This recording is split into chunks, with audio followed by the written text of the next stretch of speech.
Missed an episode of your favorite podcast? Choose from over a decade of content in our archives, not just the latest episode. All free at GCNlive.com.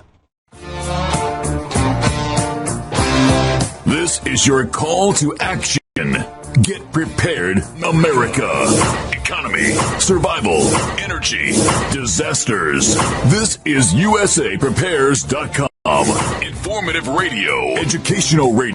Interact now by emailing instructor@usaprepares.com or text at 434-390-7953. Class, please take your seats. Now, your instructor, Vincent Finelli.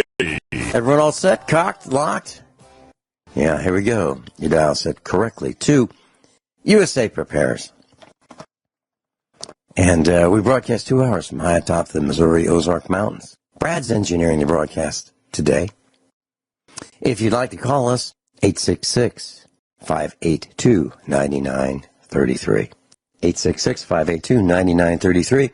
And the telephone listen line is 605-477-3249. It's up 24 hours a day. 605-477-3249.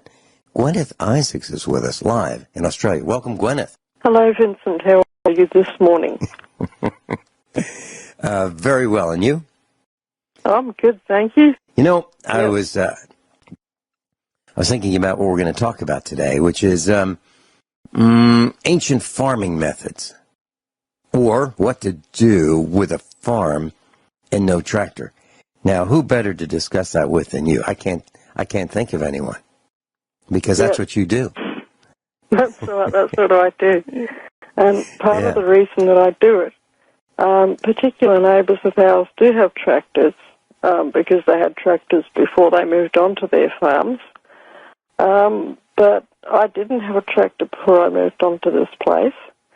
And after I moved on, I realised that the ground was, for probably about over 45 weeks of the year, either concrete or bog, neither of which is conducive to using a tractor anyway.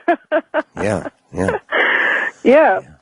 And so because we live in a semi-arid area, in a eucalyptus forest, so because we live in a eucalyptus forest, ploughing is out, and, you know, you'll end up hitting roots every 5 seconds and then killing all the eucalyptus trees and they fall down and all that, so you can't do that. And so, like I say, it's either bog or concrete for most of the year anyway. And so what would be the point of that? Mm-hmm. Let me ask you about these eucalyptus trees. Do they have a lot of sap, and if they catch on fire, is it a really hot fire because of the sap? They don't. Well, they have a sap, but what's really dangerous about them is that they have a volatile oil, eucalyptus oil.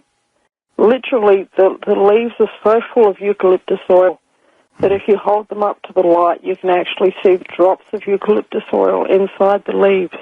Mm-hmm. And that's what the problem is, rather than the sap. Okay, so the reason I was asking is I was reading a couple comments on posts about these wildfires. Well, they're being called wildfires. Some people think that they are arson. I happen to believe that they're either carelessness or arson. But in California, and of course in Spain and Portugal as well. And what some people are saying in their comments is, you know, if we weren't importing these eucalyptus trees, these fires wouldn't spread and wouldn't be so hot. You know, the ones that they're planting in California because they're not indigenous. Is that correct? I would tend to agree. Mm. Yeah. Okay. Saying that there's something, this type of ecology that we live in is actually called fire ecology, okay? And the trees are actually, they need fire to set viable seed or for the seed to germinate. And around here, there hasn't been a fire in a very, very, very long time. And and it's a priority to keep down the fuel load underneath the trees. And I do that by keeping a horse, okay? And the horse eats the grass, and also we gather the branches that they drop. Now, if anyone's planning on planting a eucalyptus tree in their garden, they have to be aware that they do grow to be enormous. The ones here would have to be, on average, between 50 and 100 feet tall. They grow to be ancient, and they they drop branches as just a part of what they do.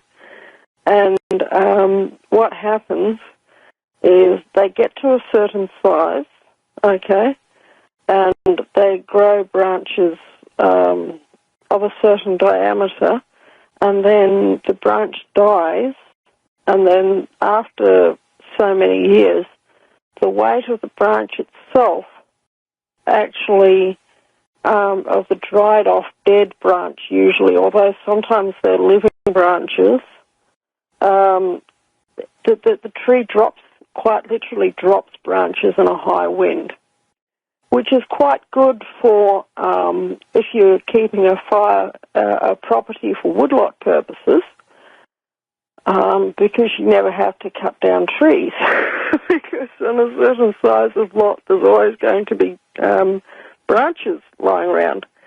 But on the other hand, for fire management, it's not good, and you have to be aware that you can't go walking around the forest in a high wind, because even a wind of 50 or 60 miles an hour might be enough to knock the branches off. So it doesn't even have to be particularly, hurricane force winds or anything like that.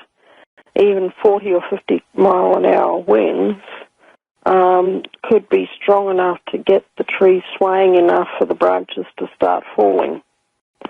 And it's after such windstorms that you always see the new branches lying around the property. And the other thing is, here that eucalyptus trees do, I think that they're a stupid tree to plant anywhere in the world except for Australia, because they alter the soil ecology. They send their volatile oil as a type of pheromone into the soil, and the roots of the tree, they sap up so much water from the soil that they actually make a semi-arid environment. They actually dry out the soil and they rob the soil of nutrition. And you see an area where the eucalyptus trees have been gotten rid of and another species been planted in their place. And within probably 10 years, the fertility of the soil has just increased hugely. Yeah, so if you're thinking of planting eucalyptus trees, just don't, because they're really bad on a bunch of different fronts.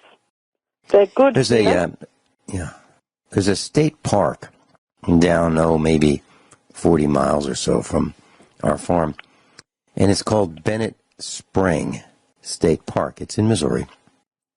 It's about 5 square miles, and it was established in 1933. The elevation's about 1,000 feet. And this park is open just about every day, and you can visit it, and you can fish and so forth. But the state sets fire to the woods every 6 to 10 years or so. And I thought that was appalling. But that's what they do, and they call it, management of the woods. And I was looking to buy a farm near that park, and I noticed that it looked like somebody set fire to this farm. Mm-hmm. The trees were burned at the bottom, and there wasn't much growth, much undergrowth, and there weren't very many saplings. So I thought, this is really weird. It's like a moonscape, except it has some trees in it. And, the seller was really not interested in telling me the truth about what happened. Yeah. And he didn't want to say, oh, yeah, state sets fire to this place every few years or so. And when they do, you got to leave because the smoke is just so intense that you can't stay here. He didn't say that. But I think that would have been the honest thing to say. But that's what the state does. They set it on fire. And the problem is they're not always so good about containing the fires, to their own property. That's the thing. They're really good at starting it, and they're not so good at putting them out sometimes. Yeah, and it's hard to put them out. Yeah. Here in Australia, they do that all the time because it's if you haven't got livestock and if you haven't got a population of humans actually going into the forest collecting the wood, it's about the only effective way of reducing the fuel load.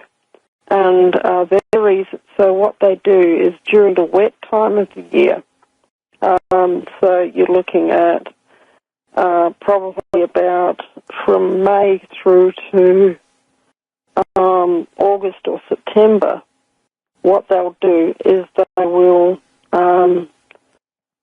go through and they'll actually set forest fires. They'll notify everybody with big signs on the road and public service announcements and all of that where they're going to have the controlled burn so that people don't panic.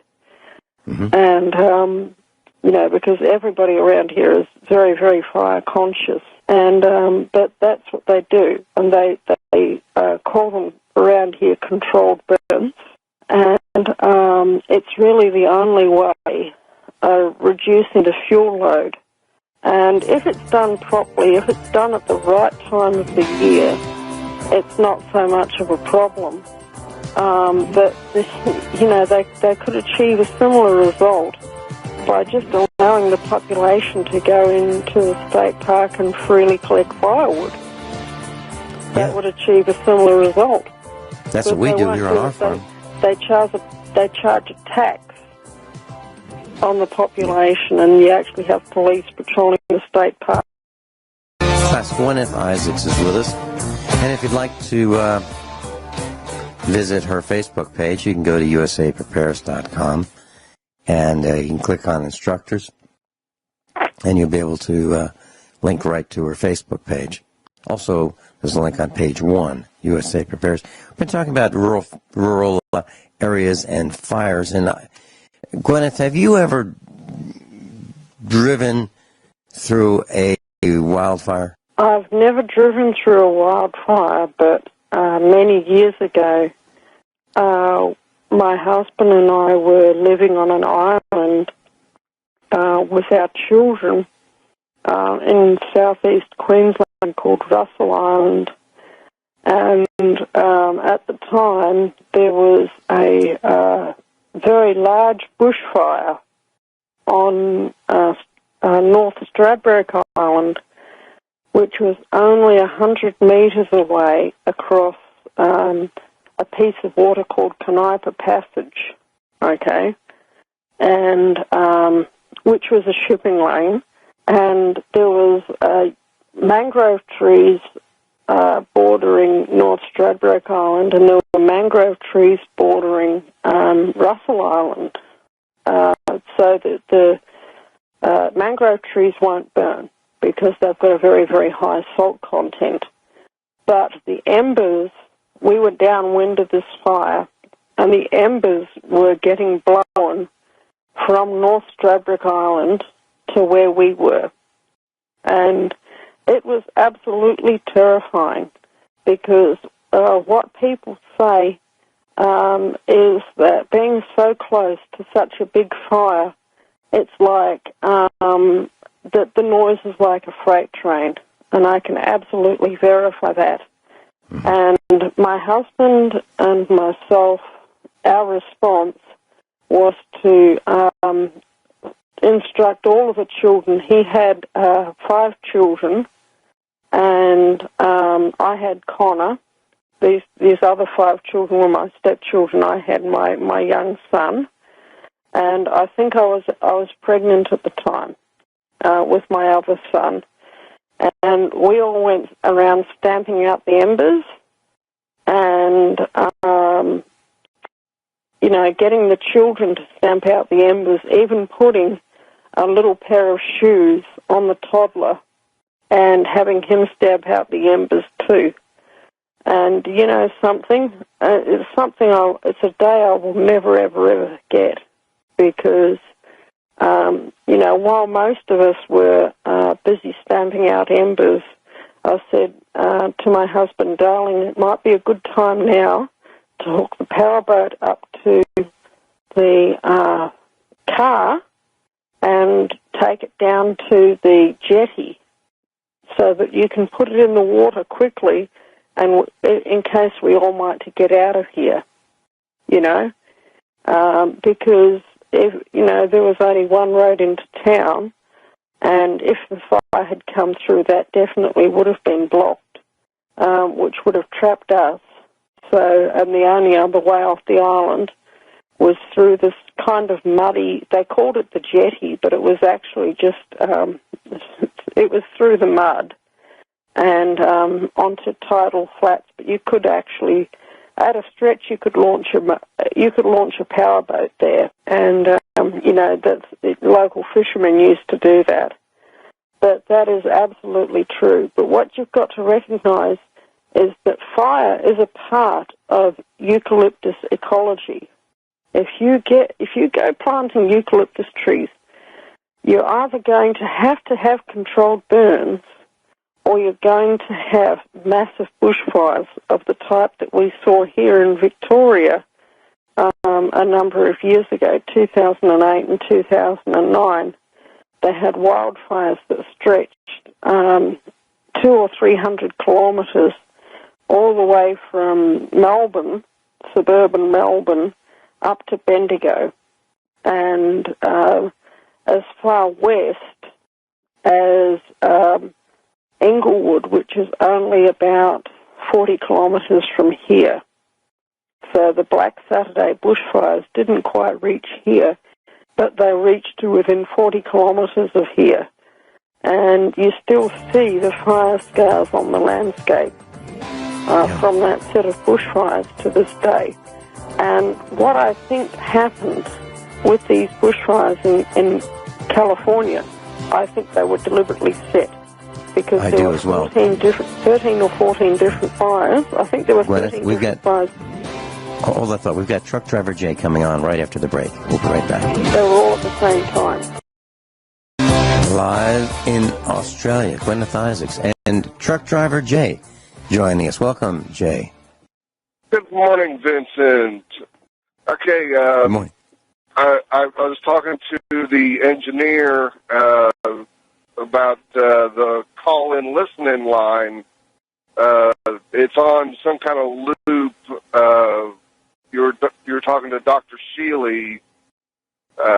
But anyways,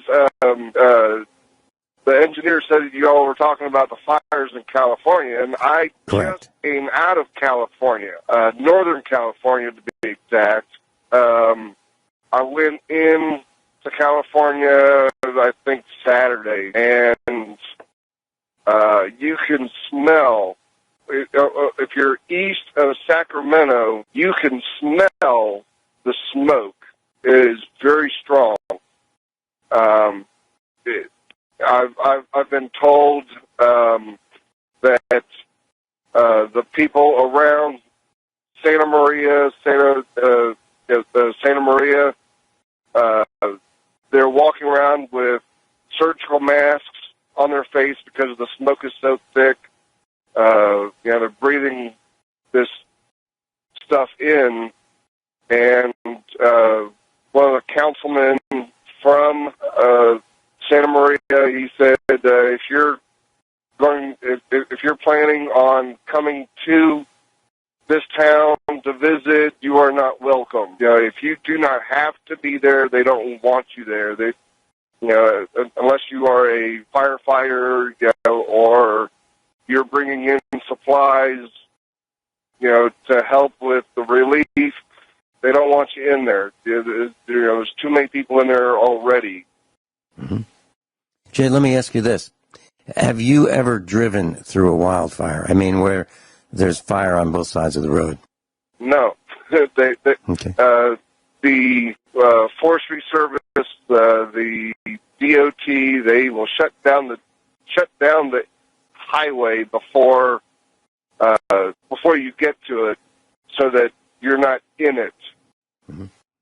Well, let me share this with you and Guineith, and maybe you can make some comments.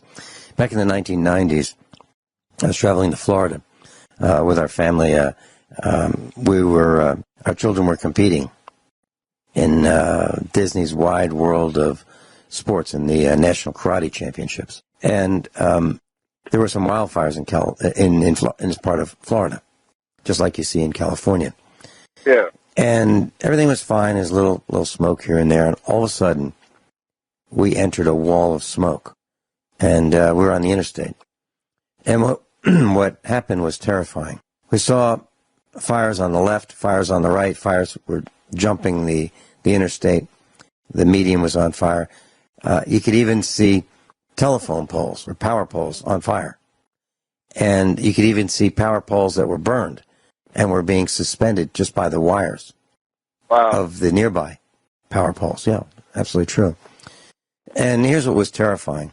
So you see this wall of smoke, and you're traveling at interstate speeds.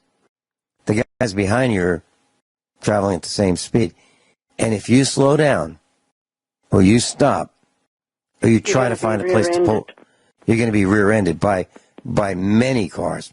You know, It could be 100 and trucks. And you can't pull over, even if you want to, because the sides of the road are on fire. So if you do, the likelihood of the gasoline in your vehicle exploding is very high. So you can't go to the left because the median's on fire. You can't go to the right because the edge of the road's on fire. You can't go straight because you can't see where you're going. And if you stop, you're going to get killed. That's what I experienced. And you just have to keep going. Yeah. And you try to go a little slower, over time, a little slower, and hopefully everybody else does as well. And you really don't know where you're going. Literally, you're driving blind. And if you look at the internet of some of the pictures of the road, you'll see that the smoke is absolutely blinding, meaning you can't see the taillights of the vehicle in front of you. So you think, there's probably nobody there, but it's not true. They're just a few feet ahead of you. Well, the route I took, I came in from Nevada on Interstate 80. It came over, down Donner Pass and came down towards Fresno, and then got on 99. Down to Sacramento, and then down on 99 towards Fresno. Around Sacramento is where a majority of the smoke is, but you don't really see it or smell it around Fresno, south of Sacramento. But the weather and the news says, there is this smoke in the area, and even up here in Nevada, there is a little bit of a haze from all the smoke. So it hasn't gone away completely, but you can still see the haze from the smoke. Jay, I was looking at some of the trucks as I was traveling on the interstate over the last couple of months, and I remember seeing Citizens Band radio antennas, 27 megahertz. Okay, do you use one now? Yes, I do. I keep mine on, and it is a tool. I really wish that more, we call them four-wheelers, people who drive cars, small trucks, had CB radios just to keep informed of what's going on, and to let others know what's going on.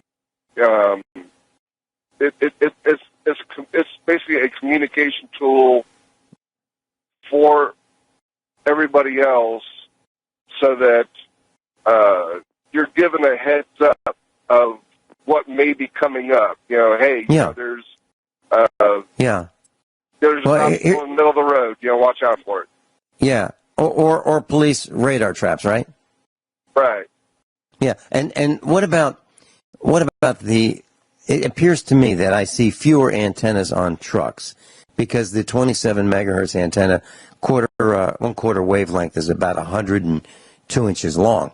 So, if you have a 1/4 wavelength antenna, you can recognize that very easily as being citizens band. And there are shorter ones, yes.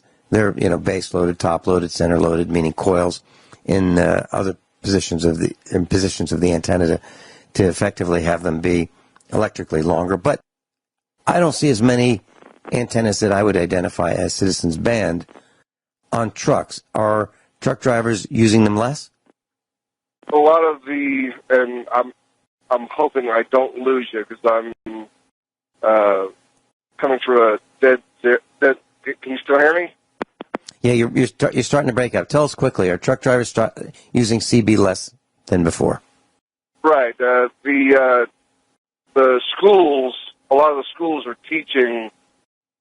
Still hear me? Yeah, we're losing you. Okay. Coming up over a pass. Hopefully I'll. Jay, I think we lost you. I think we just lost Jay. Okay. Oh, okay, we've got George in New Hampshire. Welcome, George. Hi, how are you, Guineith? Hello, Guineith. I didn't mean to interrupt there with the other gentleman there. I called just about the same time he did, but he got in first. But anyway, I just wanted to say I was born and raised in a small community outside of Boston that had the dubious distinction of having more fires per square mile than any other community in the United States, with the exception of one other community that was about 8 miles away.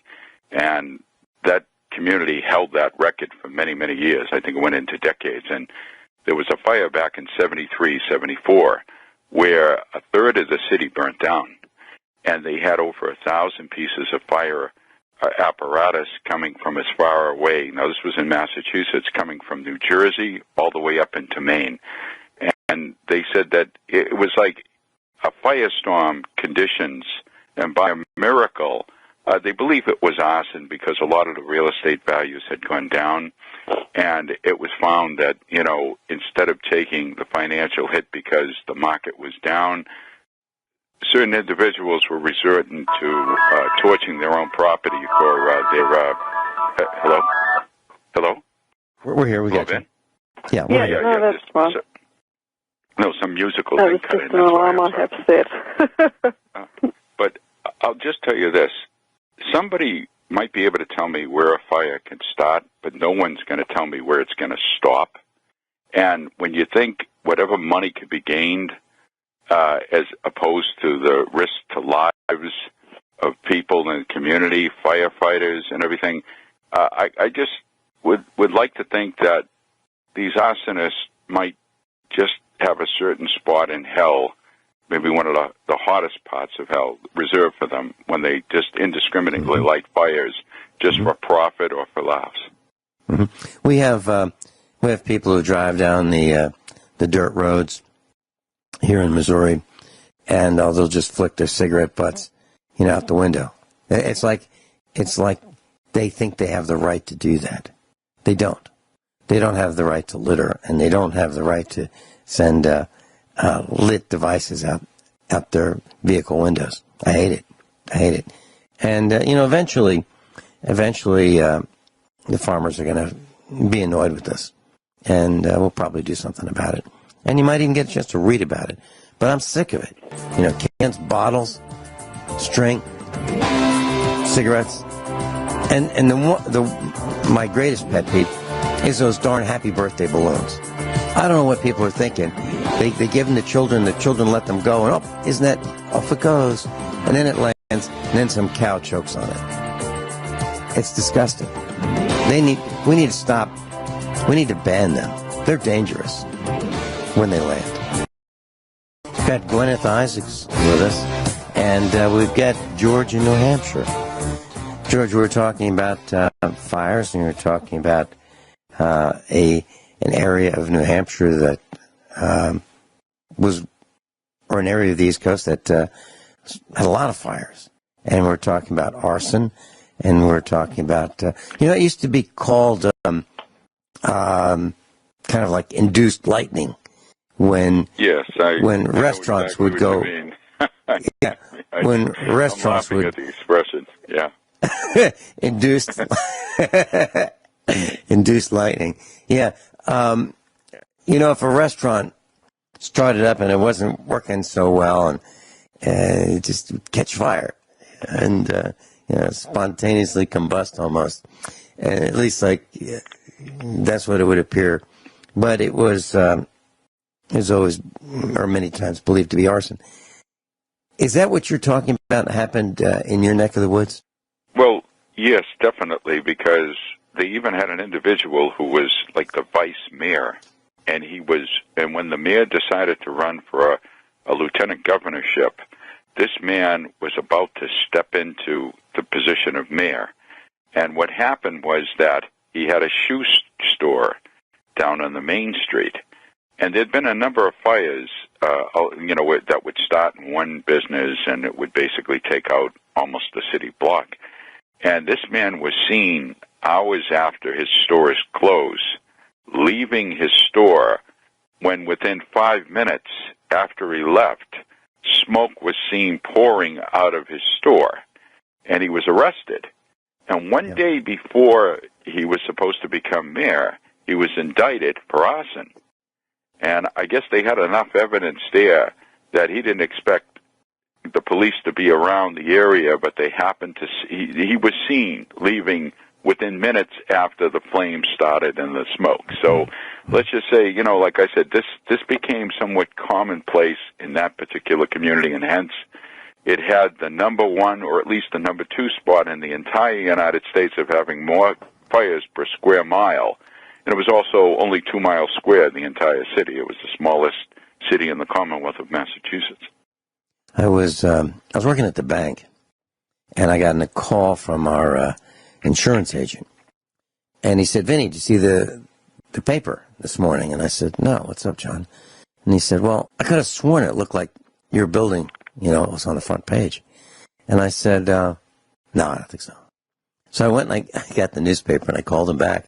And there's a picture of a fireman, throwing stuff out the second-story window of this apartment building. Or actually, it was a single-family house that I bought. It was in a row house in the city. And I said, "I can't believe it's ours." And what happened was the tenant was a woman, and she was about 30 years old. She had a daughter, who was 15, who had a daughter. And then the tenant's mother was there, so we had the mother, the daughter, the daughters. There's like 4 generations ended up in this place, and we rented it to one person. Anyway, so the 30-year-old had a squabble with her boyfriend, so he took her checkbook and set it on fire, just lit it on fire, and it's paper and it burns. So he threw it in the trash in the kitchen, and there was some kitchen trash in there, and started smoldering, and he decided that wasn't really a good place for it, because I just put a new set of kitchen cabinets in, walls. I mean, I just redid the entire house. It was really nice. And so I even put a new back deck on this place. So he took the lit checkbook, and it was in a plastic trash can. He put it on the back deck right next to the lawnmower and the gas can, and set the whole place on fire. Yep. So I got a chance to see what it was like. He was arrested. For arson. And but we made the front page of the newspaper, and I learned about it by seeing it after our insurance agent called. But it's happened. So Jay's back with us. Gentlemen, George, do you want to stay with us? Please. Okay. George's going to stay with us. Jay's going to be with us. Guineith's going to be with us. And we'll be right back after top of the hour news and commercial announcements. Everyone all set? Cocked? Locked? Hour number 2 of USA Prepares. Guineith Isaacs is with us live in Australia. Truck driver Jay is joining us again. I guess he got into a clear area. And also George in New Hampshire is with us. Truck driver Jay, are you with us? Well, I think it's dropped out again. we had them. We had them, and this time we did it. Okay, so Georgia, New Hampshire, you're with us, right? Yes. Yeah, I wanted to share something. We were talking about these fires, and we were talking about arson. And George, I believe you mentioned something about a special place in hell for people like this, right? Yeah. Who start these fires? Mm-hmm. Well, I was thinking about a series that I was watching, Vikings. Have you seen it? We have it on DVD here. Have you seen Vikings? I saw the original Vikings movie from the late 50s there. Okay. This is a series. This is a series. Anyway, so they have this. I guess I'm getting back to an eye for an eye. Okay. And what do you do with people who start fires? Just you put them in prison for a year or so. I mean, what do you do with them? Well, the Vikings had this really neat thing. It's like a barbecue, and they had this one guy that wanted to get some information out of, and so what they did was they had this cage, and it was horizontal, and they put this guy in his cage, and it was like a rotisserie over some coals, and they asked him some questions, and the more he didn't want to talk, the closer he became to the coals, and eventually, he decided that he would talk, and I was thinking that maybe an eye for these arsonists, because in Portugal and Spain. There are about 500 wildfires right now. 64 people were killed in one of the wildfires in Portugal in June. It's pretty serious stuff. A lot of loss of farm animals, domestic animals, people, and then property. So, your thoughts, George? Well, the Chinese had a novel method and a novel philosophy. They had a saying that let the punishment fit the crime. Mm-hmm. And I believe that in many instances in this so-called justice system we're in, like you say, you can put somebody away, but does it really do much good in terms of altering the behavior or teaching a lesson or even restoring anything to the victim in a concrete way? Do you mind if I ask a question, Vincent, of Guineith? Sure. Yeah. Guineith, yep. I know in the land down under there, I was told that like in a lot of areas that are now more almost like desert, maybe 1,000 more years ago they were very lush and green, and I was wondering how you're combating that, and if it sounds like your area, you're bucking the trend trying to sort of revitalize the soil, but I'm saying, how's the wildfires in Australia? Well, it's the eucalyptus trees that cause this desertification, okay? The thing is that when the Aboriginal people came to this land many thousands of years ago, eucalyptus trees were always here. But they weren't anywhere near as common, okay? When the Aboriginal people came here thousands of years ago, what they would do is that they would set campfires and they would deliberately light fires to drive game in a particular direction, and also because they would burn a field, and this goes on into one area of our original topic of ancient farming methods. They would burn a field, and then during the wet time of the year, and a month later it would all be green shoots. And it would draw the kangaroos in, and then they would camp nearby and wait for the kangaroos, okay? But what they didn't recognize that they were doing is that all of the trees that were fire vulnerable would die, and trees that were fire dependent, like mostly eucalyptuses, would be the ones that survived. Okay, so, and they would move on to the next area, and they wouldn't comprehend that what they'd just done was they'd wiped out all of the trees that were actually really beneficial to the landscape, okay, like more rainforest-type species, and that the next time they came back there, which might be a year, 5 years, whenever, then there would be all these eucalyptus trees there, and none of the other trees that were fire-sensitive were there because they'd all been killed by the fire. That's how Australia became the landscape that it is. And you're quite right. In practically the whole of inland Australia once was one vast, lush rainforest, except for the very centre of Australia, which was a gigantic inland sea. Okay? And you'll find that many parts of central Australia, called the Red Centre, are actually considerably below sea level. And if you ask the Aborigines, they'll verify that, oh yes, when we first got there, that was an inland sea. And then it dried out, and they have a legend about a great dingo dug out the Murray River and drained the inland sea.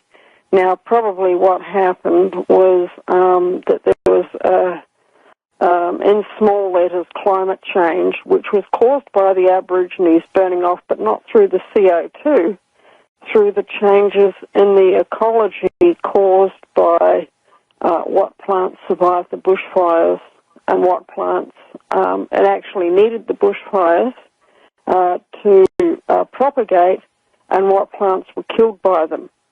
That's probably more likely what happened.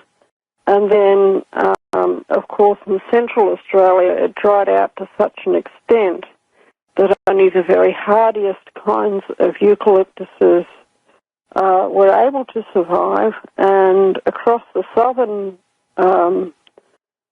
half of Australia, there's a huge desert, and it's called Nullarbor. But Nullarbor is not an Aboriginal word, it's a Latin word. Null, arbor, which means land without trees, okay, or no trees here. And in fact, there are hundreds and hundreds and hundreds of kilometres on that plain where actually no trees grow at all.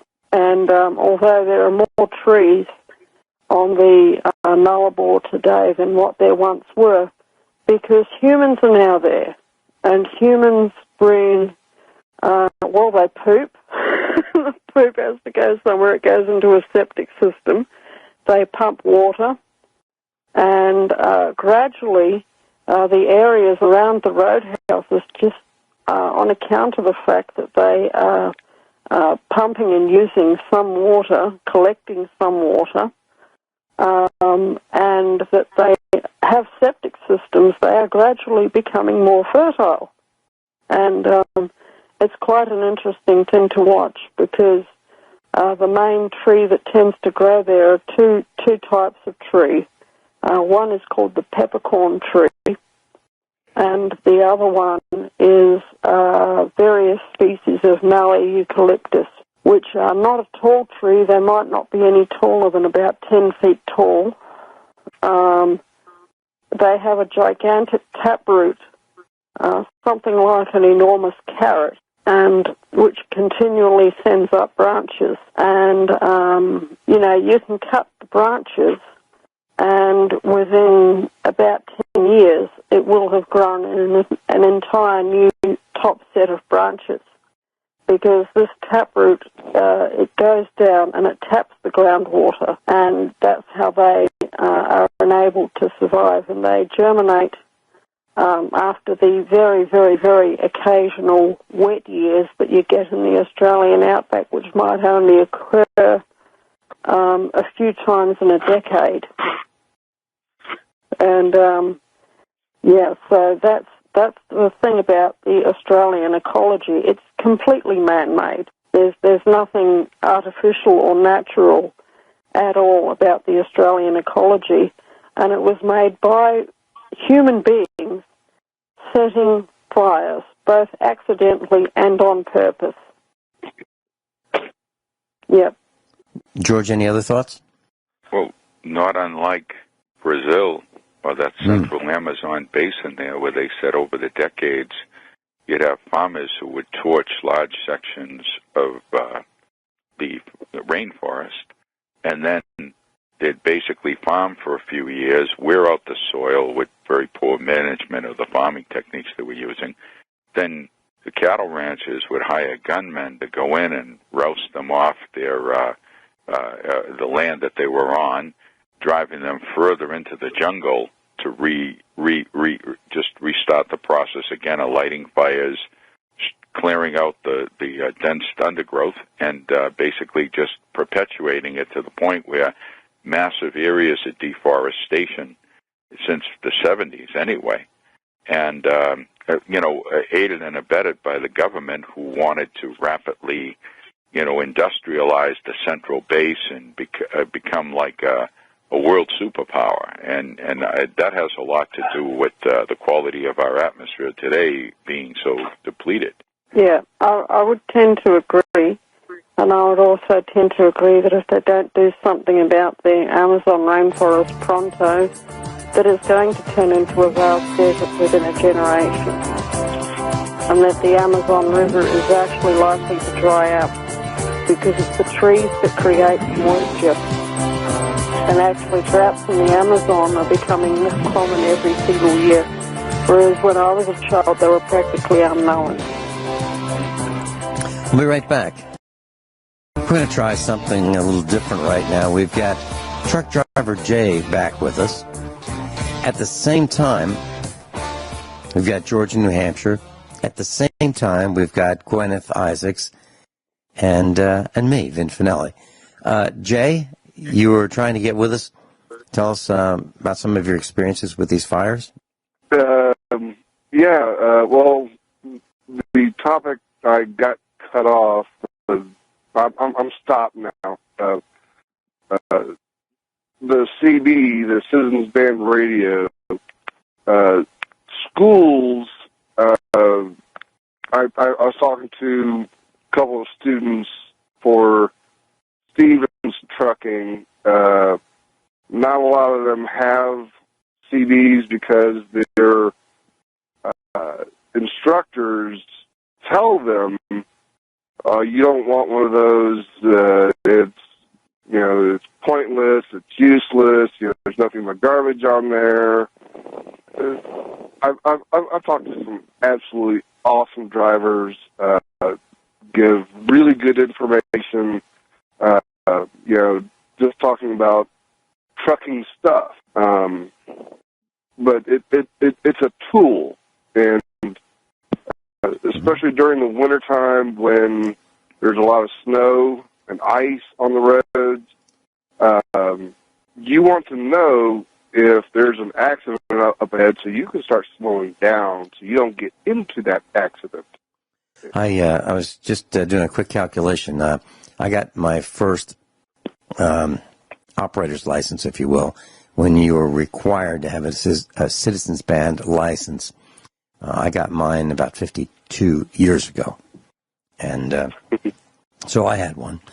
And I had a Citizens Band radio. And it was really educational. And that was, the days when people were polite that used it. There was no profanity. It was self-policing. And then it got to be really trashy. And as your instructor, truck driver instructors were mentioning, and I hope it's been cleaned up since then. But it was really, really trashy. But yeah, it's a great tool. You're absolutely right. And I still have a Citizens Band radio here at the farm. So yeah, thank you for that, George. Anything else you wanted to share with us? Yeah, if I may, sure. I know you're aware of this. Hello, can you hear me? Hello? Yes, I can hear you just fine. Yeah, okay. I'm sorry. And I'm not sure if Guineith, the truck driver, or Jay knows. It's, you remember the secret weapon that the Japanese used against us from about the middle to the latter part of World War II, concerning launching airborne incendiary devices with balloons that were carried on an air current that goes directly from Japan straight over the United States, specifically in the Pacific Northwest and the West Coast. Yes. And they said that there was a complete blackout in the newspapers and in the radios because they were afraid that if the Japanese knew that this was taking effect, they were going to even launch more, which would have taken so much manpower, energy, money, and time away from the war effort, just trying to contain these wildfires out in the Pacific Northwest. So that the Japanese did the program for about 6 months, and they said there was a church group one time where one of these things came down in a picnic area. And I guess one of the curious members of the group, probably a young child, walked over and picked it up, and inadvertently it was set off when it would break. It was designed so when it would come down, the various incendiary compounds inside of the ceramic orb would basically react once they were broken and mixed and immediately ignite.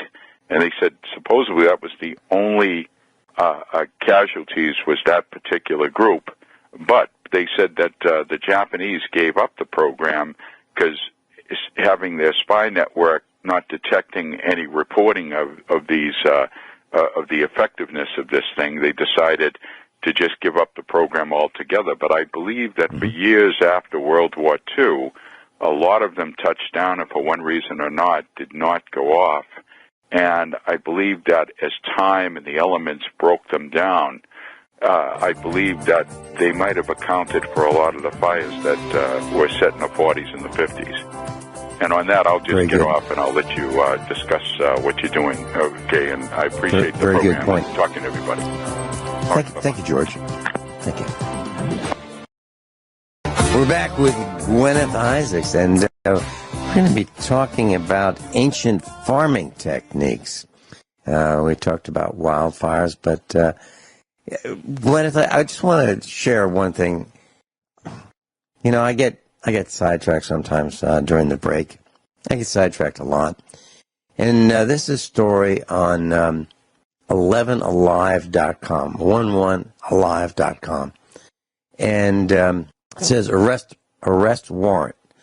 Mother put children in oven, turned it on. Oh, my God. In Atlanta, yeah. An Atlanta mother accused of killing her 2 young sons, putting them in the oven and turning it on, according to an arrest warrant. Authorities say that Lamora Williams, Lamora, called police and said her children were dead. Oh, and, they found the bodies of a 1-year-old son, Jakarter, J-A-Karter, Penn, and 2-year-old Keyanta Penn, that's K-E-Y-A-U-N-T-E Penn, and a third boy, 3-year-old Jameel, J-A-M-E-E-L Penn, Jr. was also found. He was unharmed. But so it looks like she put them in the oven, turned it on, killed 2 of them. Now, this is as sick as it gets. Absolutely as sick as it gets. And the reason I'm mentioning this is wildfires, that's sick. This is sick. We're sucker punching the elderly as they walk down the sidewalk, that's sick. I mean, we're doing a lot, seeing people at an event and taking a vehicle and driving into them, that's sick. I mean, we are doing some really, really disgusting things to each other. It's got to stop. And I don't think there's going to be much progress in getting these things to stop until we have an eye for an eye or let the punishment fit the crime. Mm-hmm. That was my comment. My thoughts on that is that mother will have to live with that forever. That she's done that to her children, and what was going through her head? You know, maybe drugs. Maybe drugs were going through her head. It probably is drugs. But you know, she's sobered up and realised that she's actually killed her 2 babies. Yeah. I couldn't begin to imagine. I'm not sympathising with her at all. I think what she did was absolutely disgusting. But, you know, I would say that in prison she should probably be put on suicide watch because she's going to have to live with herself, and probably most women would not be able to live with themselves knowing what they've done to their precious babies. Mm-hmm. It would have to be a really, really evil woman to not at all care that she's killed her children in such a horrific way. Yeah, yeah. Ancient farming. Ancient farming, yes. Yeah. Okay, the first 1.5 hours of this broadcast could have been how not to do it. That's, a lot of ancient cultures and tribes did do what in Australia is called fire stick farming. Okay, that makes short-term green growth, but it fundamentally changes the ecology towards species that actually encourage fire, and these species, they also tend to rob the soil of nutrients and moisture, and it's not just eucalyptus trees. In other parts of the world, it's various types of pine trees and cedar trees, okay, have a similar effect. If you look in a pine forest, nothing grows underneath them, and that also is a fire ecology tree, okay? And it's also a tree where, often you do get massive wildfires in a especially Pinus radiata system. But how you have to do it is this. You have a small set of tools, and you use those hand tools to manage your own property. And personally, I have a spade. In fact, I have a couple of spades, okay, in case anybody feels inclined to help me. And I have what's called a star picket whacker. I don't know if you know what that is. It's well, like we don't call it that, but we call it a fence pounder, fence post pounder. Yes. I'm sure it's the same thing. It's a tube with a lump of lead fused into one end and a couple of handles on each side. Right. It weighs about for pounding star posts. It fits over. When we talk about star posts, I believe we call them in the United States T posts, because if you look at the end of them, they're shaped like a T. Is that what you're talking about? That's right. Yep. Okay. Yeah. And so we call them T posts. And what you do is you take this tube, this heavy piece of pipe. In our case, has two handles, as you've described, and it has it fits over a piece of pipe about 2 feet long. About 2 feet long. It fits over the end of the post that you want to pound in, and you slam it, and you hit it again and again and again, and eventually the post goes in the ground. And the idea, the reason it's a pipe with the end welded shut, is so that you can kind of guide where this T-post is going. You can control the angle, left, right, forward, backward. And it works really well. It's loud, so we always wear hearing protection when we do it. But it's loud, and it's heavy, and sometimes of the year you just can't do it. I mean, it's like pounding a piece of steel into concrete. Winter's the best time to do that job, when it rains for us. Probably summer for you, because the ground's not frozen. That's right. The effect's probably the same. Mm-hmm. And I was thinking about a trick that would work. Do you have 1 gallon milk jugs, kind of plastic milk jugs? Do you have them in Australia? We do.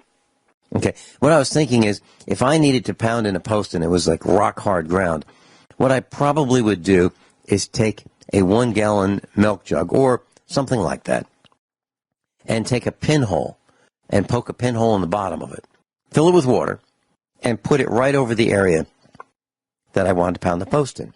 And drop after drop after drop of water very slowly would come out of that milk jug. And after a day or two, I might be able to pound that post in. What do you think? You could probably do that. That would probably be a good idea. What I do, if I really need to get a star post in, is I hack out a shallow hole. And it quite literally is hacking out a shallow hole and I pour some water into it, and then I come back, maybe an hour later after the water is soaked in, and I dig the soil out and repeat the process. But usually that has to, normally I'll wait until winter when it actually rains. But the thing is, there's also the star post extractor, okay, which is a rather interesting looking tool which works on a leverage mechanism and actually pulls the star post out, okay? And that and a pair of linesman pliers and the wire, okay, that forms your fences. Once you've got your fences, you form a certain number of paddocks that enables you to rotate your livestock, okay? Now, you should probably have the paddocks of such a size, the fields of such a size, where your livestock is going to spend about a week on each field, okay? So the size of your field is going to vary depending on how much stock you anticipate putting on there. And if you have between 8 and 12 paddocks, then you should have feed for most of the winter.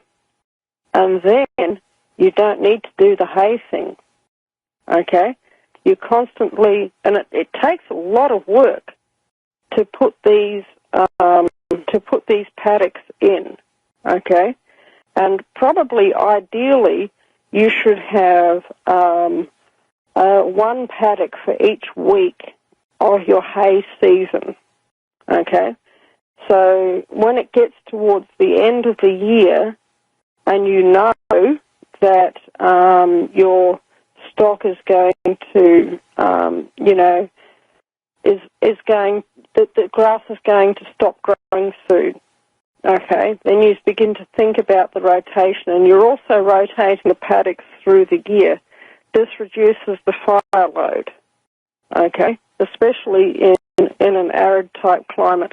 Now, you would have to adjust this to your own climate because, obviously, snow kills grass, okay? You're still going to have to do the hay thing if you're in an area that has deep drifts of snow every year. And then you'll just have to get out there and try and get your community together with a scythe. And this is what I was, this is where today we are lacking because, getting a hay crop in by hand is just really, really, really hard. And then you would have to think of another way to supplementary feed your animals over the winter. And it would be possible, I'm actually experimenting at the moment, there is a type of beet called kale chalmulia. That's the Mangelwurzel is the type of beet. It's a feed beet. They grow to be 5 and 10 kilos in size. So around about 15 to 20 pounds. Hold that thought. Guineith Isaacs is with us, and we're talking about farming without tractors and without machinery that requires petrochemicals. And we're talking about rotational grazing. Guineith, just as a note, we use rotational grazing here on our farm, and we have a lot of paddocks. And what we've done is we've divided the land into smaller areas, and we use what we call step-in fence posts. And what they are is steel rods with a spot at the bottom where you could push it in with your foot. And they're all steel except for pigtail at the top, and you put your electric fence curly Q. Yeah, and that's the way we do it. But you've got to have moisture in the soil to do that, right? You do. I'll tell you what, just really quickly, because I know we have a very, very short time. In the days before tractors were widely available, especially in England, they used to grow fodder crops, okay? And two common ones were turnips. And remember, England, they have a lot of snow. Scotland, they have a lot of snow. They used to grow turnips, okay? And they used to also grow, what I mentioned before accidentally was kale charmulia, okay? That's a type of kale. It's also called the walking stick kale. It grows to be about 5 feet tall, and it will actually grow in freezing conditions, okay? It'll also survive drought once it's established, but you've got to get it established in the summertime, preferably planted in the spring so it grows through the summer, and then in the autumn or in the fall, it begins to get to a really mature height of 4, 5, or 6 feet tall, and you have that in a fenced-off field, okay, where the cattle can't get to it. You go through and you pick the leaves each day and you feed them out to the cattle. Now, you might think, well, I'm going to need a big area of that, and you're absolutely right. This is how you do it. You go with your spade and you dig a small hole, maybe 6 inches deep, or you fork over a small area of soil to make a bare patch. You plant the seed there. You go 1 foot to the side and you do the same thing, or maybe with the kale charmulia, about 18 inches to one side, and you do the same thing. And you do this all through the field. Yes, it's going to take a long time. Yes, it is labor-intensive. That's why most farmers use tractors, because tractors just take a whole lot of the work away. But maybe one day tractors won't be there, you know, especially if things keep going the way that they are. It's really good to know how to do things without a tractor if you need to, okay? And so if you could plant 100 charmulias in one day, you would be doing well. And then the next day, another 100. If you could do that over a period of a month, of, say, having 25 working days in the month, okay, then that's 2,500 charmulia plants planted over a period of 1 month.